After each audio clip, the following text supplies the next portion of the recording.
ಎಐಕೆಕೆಎಂಎಸ್ ರೈತ ಸಂಘಟನೆ ಮತ್ತು ಕರ್ನಾಟಕ ರಾಜ್ಯ ರೈತ ಸಂಘ ಹಾಗೂ ಹಸಿರು ಸೇನೆ ಜಂಟಿಯಾಗಿ ಎಚ್ಎಲ್ಸಿ ಕಾಲುವೆಗೆ ಕನಿಷ್ಠ 20 ದಿನ ನೀರು ಹರಿಸಲು ಆಗ್ರಹಿಸಿ ಜಿಲ್ಲಾಧಿಕಾರಿ ಕಚೇರಿ ಮುಂದೆ ಪ್ರತಿಭಟನೆ ಮಾಡಿ ಅಪರ ಜಿಲ್ಲಾಧಿಕಾರಿಗಳಿಗೆ ಮನವಿ ಪತ್ರ ಸಲ್ಲಿಸಿದರು.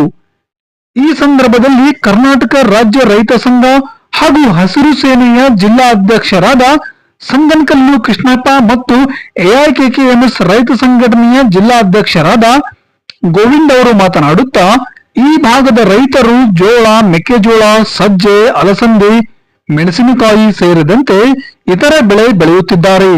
ಇವರಿಗೆ ಈ ಬೆಳೆ ಕೈ ಸೇರಲು ಇನ್ನೂ ಸುಮಾರು 20 ದಿನ ನೀರು ಬೇಕಾಗಿದೆ. ಹಾಗಾಗಿ ಜನಪ್ರತಿನಿಧಿಗಳು ಮತ್ತು ಅಧಿಕಾರಿಗಳು ರೈತರ ಹಿತದೃಷ್ಟಿಯಿಂದ ಈ ತಿಂಗಳು ಪೂರ್ಣ ಎಚ್ಎಲ್ಸಿ ಕಾಲುವೆಗೆ ನೀರು ಹರಿಸುವಂತೆ ಆಗ್ರಹಿಸಿದರು. ವಯಸ್ಸಾದ ಯುವಕರನ್ನ ಕುತ್ತಿಗಿಸಿ ಸಾಯಿಸಿದಂಗಾಗುತ್ತೆ. ದಯವಿಟ್ಟು ನಾವು ಮಾನ್ಯ ಜಿಲ್ಲಾಧಿಕಾರಿಗಳು ಕೇಳ್ಕೊಳ್ಳೋದೇನೆಂದ್ರೆ, ಈ ತಿಂಗಳು 20ನೇ ತಾರೀಕು ನೀರು ಬಿಟ್ಟರೆ ಈ ಭಾಗದ ರೈತರ ಅನುಕೂಲ ಆಗುತ್ತೆ ಅಂತ ನಾವು ಬೇಡಿಕೆ ಇಡ್ತಾ ಇದೀವಿ.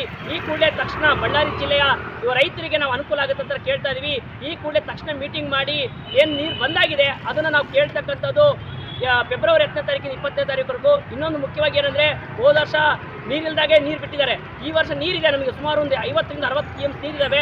ಆ ನಿಟ್ಟಿನಲ್ಲಿ ಒಂದು ಮಾನ್ಯತೆ ದೃಷ್ಟಿಯಿಂದ, ರೈತ ಹಿತಾಸಕ್ತಿ ದೃಷ್ಟಿಯಿಂದ ನೀರು ಬಿಡಬೇಕಂತೇಳಿ ಈ ಮೂಲಕ ಆಗ್ರಹಿಸ್ತಾ ಇದ್ದೀವಿ. ಈ ಎಐಕೆಕೆಎಂಎಸ್ ಜಿಲ್ಲಾಧ್ಯಕ್ಷ ಗೋವಿಂದ್. ಈ ಸಂದರ್ಭದಲ್ಲಿ ಎಐಕೆಕೆಎಂಎಸ್ ರೈತ ಸಂಘಟನೆಯ ಕಾರ್ಯದರ್ಶಿ ಗುರಳ್ಳಿ ರಾಜ, ರೈತರಾದ ಈಶ್ವರ್ ಗೌಡ, ಬಸವರಾಜ್ ಗಾದಿಲಿಂಗ, ಓಂಕಾರ ಸ್ವಾಮಿ, ಬಸವರಾಜ್, ತುಳಸಪ್ಪ ಇನ್ನಿತರರು ಈ ಸಂದರ್ಭದಲ್ಲಿ ಉಪಸ್ಥಿತರಿದ್ದರು.